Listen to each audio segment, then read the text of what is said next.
Hello to all the viewers. आज हम लोग डिस्कस करेंगे कैड एंड मैन्युफैक्चरिंग का एक टॉपिक जिसका नाम है मेथड्स ऑफ 3D प्रिंटिंग में first topic fuse deposition modelling FDM। ये वीडियो इंजीनियरिंग तथा डिप्लोमा लेवल में कैड एंड मैन्युफैक्चरिंग टॉपिक के अंदर आता है। ये आपके ऑब्जेक्टिव और सब्जेक्टिव टाइप जो भी आपके एकेडमिक लेवल के क्वेश्चंस होंगे उससे सॉल्व करने के लिए फुल डिटेल आपको दी जाएगी इस वीडियो में। और भी टॉपिक्स जो भी आपको कैड एंड मैन्युफैक्चरिंग से रिलेटेड चाहिए वो आप इस चैनल में देख सकते हैं। तो सब्सक्राइब करना मत भूलिएगा ये चैनल, ताकि आपको फर्दर नोटिफिकेशन मिलती रहे। स्टार्ट करते हैं। लास्ट क्लास में हमने पढ़ा था 3D प्रिंटिंग के मेथड्स के बारे में, जिसमें फर्स्ट मेथड है मटेरियल एक्सट्रूशन। एक्सट्रूशन एक तकनीक होती है जिसमें हम प्रेशर के द्वारा किसी भी मोल्टन मेटल को किसी डाई से पास करते हैं और उस डाई की ही शेप का वो मोल्टन मेटल आपको बाहर की तरफ मिल जाता है। जैसे कि मैंने एग्जांपल दिया था एक टूथपेस्ट का। जैसे कि आप टूथपेस्ट को जब आप प्रेशर देते हैं तो आगे जो भी जेल के फॉर्म में या लिक्विड के फॉर्म में जो निकलता है वो आपका एक्सट्रूडेड पोर्शन होता है, जो कि डाई का शेप लेके बाहर निकलता है। ये एक सिंपल एग्जांपल है। FDM की अगर हम लोग बात करते हैं तो ये एक फ्यूज डिपोजिशन मॉडलिंग प्रोसेस है। इसमें क्या होता है कि आपका एक प्लास्टिक होता है, थर्मोप्लास्टिक जो होता है वो नोज़ल से मेल्ट होके बाहर की तरफ निकलता है, और नोज़ल जो होता है वो आपके एक फुली ड्रिवन मैकेनिज़्म की तरह 3D कोऑर्डिनेट पे वर्क करता है। जो भी आपने डिज़ाइन बनाया है अपने 3D सॉफ्टवेयर पे, उसी जगह पे वो कोऑर्डिनेट्स के हिसाब से जाता है और वहाँ पे वो डिपॉजिट करता है मटेरियल को। जो मटेरियल की लेयर फॉर्म होती है वो एक दूसरे से फ्यूज़ हो जाती है, मतलब कि एक दूसरे से स्टिक हो जाती है, चिपक जाती है। और इस तरह से आप बाकी की लेयर्स को भी बना सकते हैं, जो कि ड्राई होके फुली एक प्रोडक्ट बनाती है, जिससे हम लोग फ्यूज़ डिपोजिशन मॉडलिंग से बना सकते हैं। अगर हम लोग वर्किंग की बात करते हैं तो जैसा कि ऑलरेडी मैंने एक्सप्लेन किया है कि इसमें जो मटेरियल यूज़ होता है वो एक थर्मोप्लास्टिक होता है, जिसके वायर्स के फॉर्म में एक बंडल होता है। उसे हम लोग नोज़ल तक पहुंचाते हैं एक मैकेनिज़्म के थ्रू। नोज़ल में एक टेम्परेचर मेंटेन किया जाता है जो कि उस वायर को मेल्ट कर देता है। मेल्ट होने के बाद जो वो नोज़ल से पोर आउट होता है और डिपॉजिट होता है एक मटेरियल के फॉर्म में, एक लेयर के फॉर्म में बनता है, जो कि हमने STL फाइल कन्वर्जन के वक्त स्लाइसिंग करके बनाया हुआ था। अगर ये प्रोसेस आपको समझ नहीं आया तो हम आगे अभी वीडियो में इसको समझाएंगे STL फाइल कन्वर्जन क्या होता है।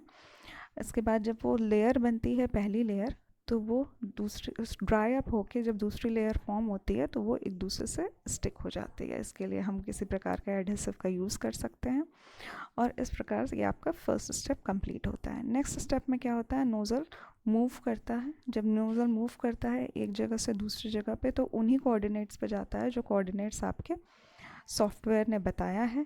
जो सॉफ्टवेयर में आपने 3D डिज़ाइन की हुई है उस अकॉर्डिंग ही ऑटोमेटिकली मूव करता है हमारा नोज़ल।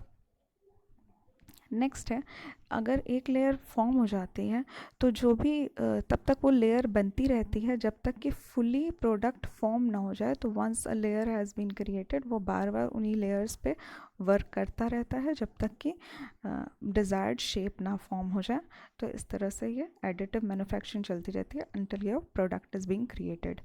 उसके बाद ये फुली ऑटोमेटेड मैकेनिज़्म होता है। इसमें कहीं पे हमें इन पर्सन जाके यूज़ नहीं करना पड़ता है।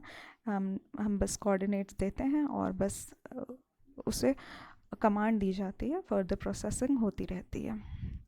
ब्लॉक डायग्राम, अगर हम लोग रैपिड प्रोटोटाइपिंग का समझते हैं, रैपिड प्रोटोटाइपिंग का अर्थ ये होता है कि जब भी हम लोग मैन्युफैक्चरिंग या प्रोटोटाइपिंग कर रहे होते हैं और तीव्र गति से कर रहे होते हैं 3D सॉफ्टवेयर का यूज़ करके, तो उससे हम लोग रैपिड मैन्युफैक्चरिंग या प्रोटोटाइपिंग कहते हैं। इनके बारे में डिटेल मैंने लास्ट वीडियो में बताया हुआ है।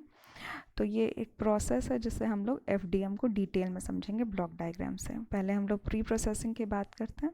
तो सबसे पहले हम लोग 3D CAD मॉडलिंग करते हैं किसी भी AutoCAD, प्रोई या सॉलिडवर्क्स सॉफ्टवेयर से, या किसी भी अन्य सॉफ्टवेयर से पहले मॉडलिंग की जाती है।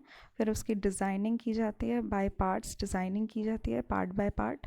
उसके बाद हम लोग STL फाइल कन्वर्जन कहते हैं, इसी के बारे में बात कर रही थी लास्ट स्लाइड में। जिसमें हमने कहा था कि पहले कोई भी कॉम्प्लिकेटेड स्ट्रक्चर जो भी बनाया जाता है उसे हम लोग पार्ट्स में ब्रेक करते हैं, जो कंप्यूटर के लैंग्वेज में पार्ट्स ब्रेकिंग होती है। ये इस तरह से ब्रेकिंग होती है कि कंप्यूटर समझ सके कि हमें पहले कौन सी लेयर बनानी है, उसके बाद हमें कौन सा पार्ट बनाना है, फिर कौन सा पार्ट बनाना है। तो इस प्रोसेस को हम लोग स्लाइसिंग कहते हैं, मतलब पीसेस, हाँ, पीसेस में उसे ब्रेक करना। तो ये अब कंप्यूटर की लैंग्वेज में अपनी कोडिंग के थ्रू करता है। तो इसे हम लोग STL फाइल कन्वर्जन कहते हैं, स्टैंडर्ड ट्रायंगुलेशन लैंग्वेज में जो भी कन्वर्जन होती है। उसके बाद हम लोग फैब्रिकेशन करते हैं थ्रू लेयर बाय लेयर।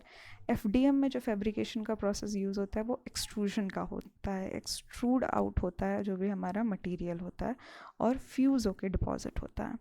फिर हम लोग जो भी एक्स्ट्रा डायमेंशन प्रोड्यूस हो गया है उसे हम लोग डिबर कर सकते हैं, क्लीन कर सकते हैं, और उसके बाद सरफेस फिनिशिंग करके हमारा प्रोडक्ट हमें मिल जाता है। ये हमारा पोस्ट प्रोसेसिंग होती है। नेक्स्ट देखते हैं हम लोग डायग्राम FDM का। जैसे कि हम लोग यहाँ देख सकते हैं कि एक कॉइल है, कॉइल में एक वायर है, प्लास्टिक की वायर है, प्लास्टिक फिलामेंट। ये एक ड्राइविंग मैकेनिज़्म से होके नोज़ल तक जा रही है।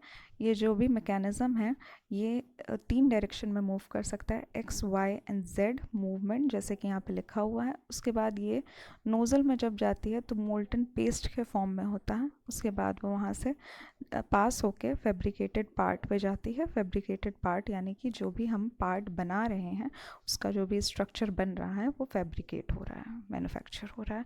बेस प्लेट को भी हम कोई मूवमेंट दे सकते हैं, वो हमारे डिज़ाइन के अनुसार डिपेंड करता है। तो इस तरह से जो भी X, Y, Z डायरेक्शन में मूवमेंट होता है, ये सब जो भी प्रोसेस हो रहा होता है ये फुली ऑटोमेटेड मैकेनिज़्म हो रहा होता है।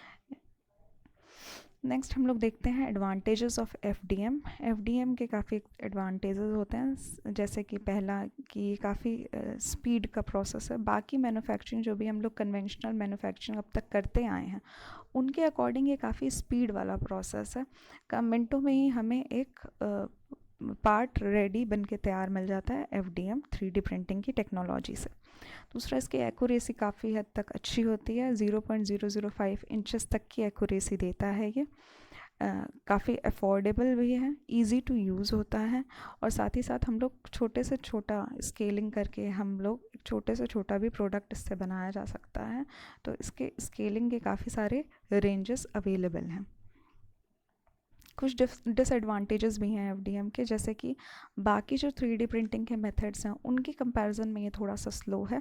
साथ ही साथ और जो भी 3D प्रिंटिंग के प्रोसेसेस अवेलेबल हैं उनमें जो भी ये प्रोसेस होता है ये थोड़ा सा स्लो है, और साथ ही क्वालिटी थोड़ा सा कम देता है ये।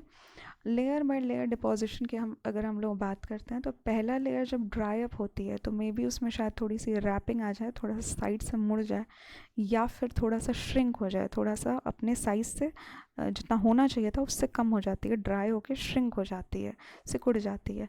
तो इन सब प्रोसेस की वजह से थोड़ा सा डिसएडवांटेजियस हो जाता है FDM। ये डिस्कस किया हमने इसके एडवांटेजेस और disadvantages. Thank you for watching the lecture. आगे हम लोग पढ़ेंगे बाकी methods of 3D printing. Thank you.